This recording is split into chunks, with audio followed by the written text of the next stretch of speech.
तो नेत्रम, वक्त्रम, विकारेण, इन 3 चीजों से व्यक्ति की परख होनी शुरू हो जाती है। पर कब? जब आप सत्संगी होके तब। बिना सत्संग की अभी पता चली यहां से कथा उठते गए और महाराज एक दूसरे की आंख देखने लगे, चप्पल नेत्र हैं तुम्हारे, महाराज जी आज बता रहे थे, बहुत मटकते हैं इधर उधर। ये देखो तुम कैसे शब्द का प्रयोग कर रहे हो, देखो तुम बिस्तर पे आके कैसे औंधे लेट को, महाराज जी बोल रहे थे विकार से पता चलता है व्यक्ति कैसा है। ये सब अभी परखने मत लग जाना। कम से कम अपने कानों को पहले बहु सत्संग प्रदान करो। जब अधिक मात्रा में आप सत्संग करने लग जाएंगे तो ये करना नहीं पड़ेगा आपको जबरदस्ती देखना नहीं। आपकी पहली झलक पड़ते ही व्यक्ति की आपको इतना पता चल जाएगा कि ये अति संबंध बनाने योग्य है कि नहीं। हां, आप देखोगे उसमें भी गुण अच्छा है, भले ही कुछ भी हो पर ये गुण इनमें है। पर हां, मुझे इनसे कितनी दूरी रखनी है ये आपको अनुभव हो जाएगा। मीराबाई वृंदावन में जब विराजती थी ना, तो एक बार अकबर और बीरबल इन दोनों को पता चला कि मीराबाई वृंदावन में रहती हैं। तो अकबर जो था ये सुनवैया अच्छा था, ये सुनने के लिए कुछ भी कर सकता था, अच्छा स्वर सुनने का बड़ा आदी था, उसको चस्का था सुनने का। मीराबाई बहुत सुंदर गाती थी। तो इसने बीरबल से कहा, बोले सुनो, हमने सुना वृंदावन में मीराबाई रहती हैं। हाँ, उनका स्वर सुनना है। तो बीरबल बोला, देखिए वृंदावन में किसी का भी स्वर आपको सुनना है तो आप बादशाह बनकर के तो नहीं सुन सकते, क्योंकि वृंदावन वाले जो हैं ये बादशाहों के लिए नहीं गाते, ये तो ठाकुर जी के लिए गाते हैं।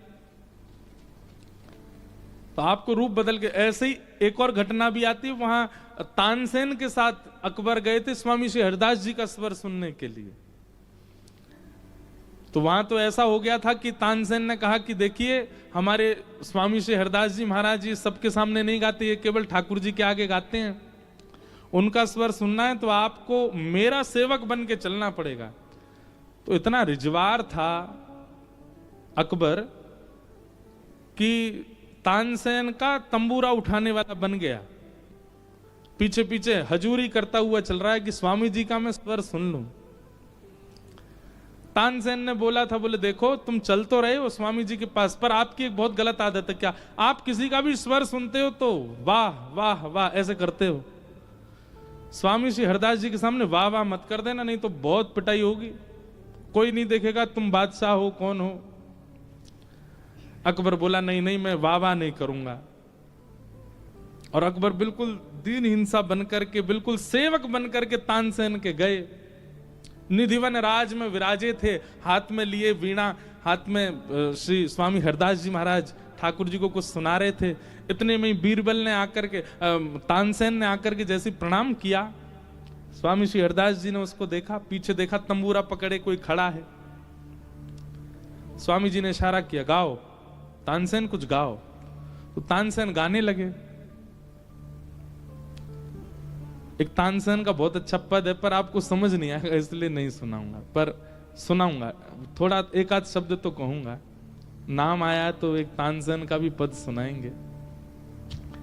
तो तानसेन से कहा कुछ सुनाओ, तो तानसेन गाने लगा। गाते गाते गाते पीछे से अकबर ने नोचा, बोले तुम्हारा नहीं गुरुदेव का सुनना है, कुछ करो इनसे गब्बाओ। तानसेन बोला ये ऐसे तो गाएंगे नहीं, मैं कुछ गड़बड़ी करूंगा तो मेरे को सुधारने के लिए गाएंगे, और जैसे ही मुझे सुधारने को गाएंगे तो ये अकबर सुन लेगा। तो तानसेन गाते गाते गाते गाते उन्होंने कुछ गड़बड़ी की गाने में। जैसे ही गड़बड़ी की स्वामी जी ने तुरंत देखा, वो क्या कर रहे हो ये? गुरुदेव थोड़ा आगे वाला भाव आ नहीं रहा है, आप बता देंगे? स्वामी जी मंद मंद मुस्काए, बोले सीधे बोलो हमारा स्वर सुनना चाहते हो? बोले जी गुरुदेव यही बात है। बोले क्योंकि मैं जानता हूं कि तुम इस राग में बहुत निपुण हो, गलती कर नहीं सकते, ये जानबूझ के कर रहे हो। और स्वामी जी ने जैसे ही स्वर छेड़ा, आहा, आकाश में सूर्य चंद्र एक साथ प्रकट हो गए। एक तरफ वर्षा ऋतु आने लगी, एक तरफ शिशिर ऋतु, एक तरफ ग्रीष्म ऋतु। जितने पृथ्वी के कण थे सब कण झंकृत होने लगे। लता पत्र गुल्म सब पुष्पित, सब पल्लवित, सब फलित होने लगे। और महाराज ऐसा स्वर लहरी प्रकट हुई कि आपस में सारे वृक्ष एक दूसरे से लिपटने लगे, कुंजें प्रकट होने लगी, यमुना जी स्तब्ध हो गई, कोयल पक्षी सब बिल्कुल स्थिर होकर के स्वामी जी का स्वर सुनने लगे। ऐसा स्वर स्वामी श्री हरदास जी का। बादशाह अकबर का मुंह खुला रह गया, आंख खुली रह गई, वो तो स्तब्ध हो गया स्वर सुन करके।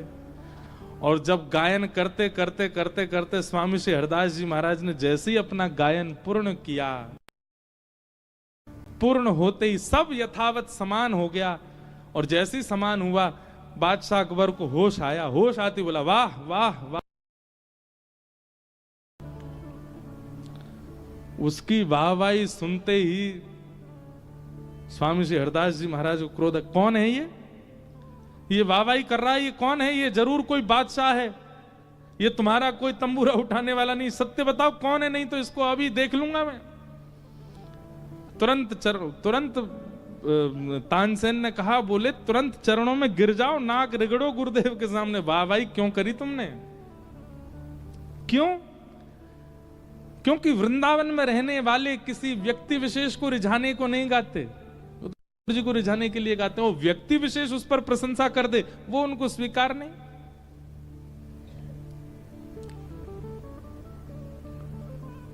फिर बादशाह को क्षमा किया। आप बहुत लंबी कथा, हम मीराबाई की सुना रहे थे, तो मीराबाई का स्वर सुनने के लिए गए, रूप बदल करके अकबर।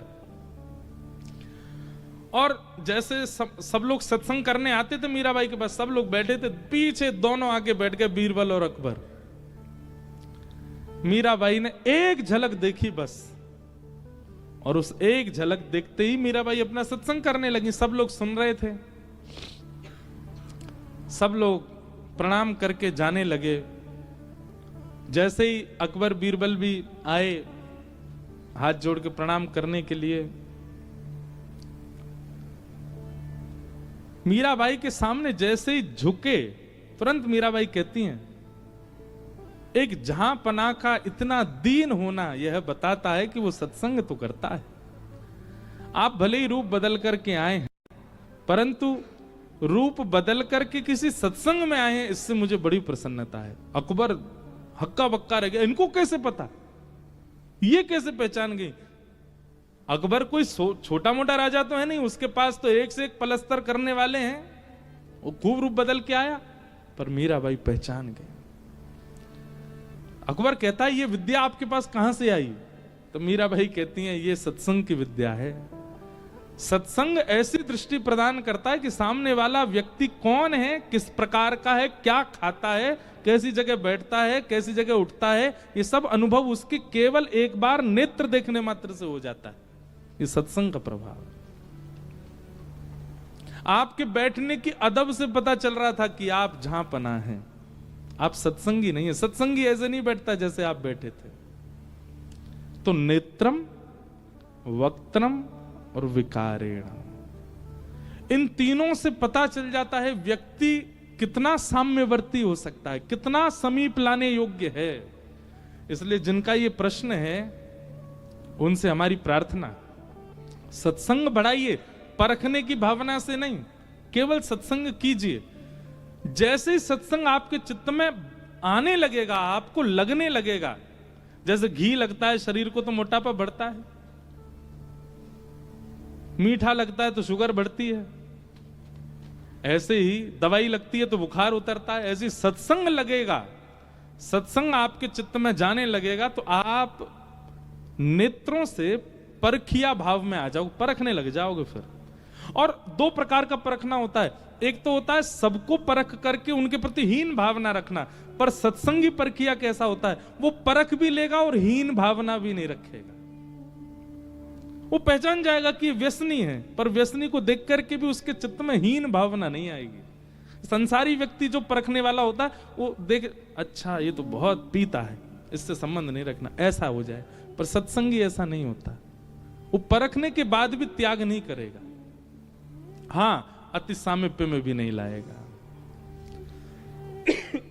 तो जिनका ये प्रश्न था, बहुत अच्छा प्रश्न, ऐसे प्रश्न होने चाहिए कि सुनना, बोलने वाला, सुनने वाला और सबको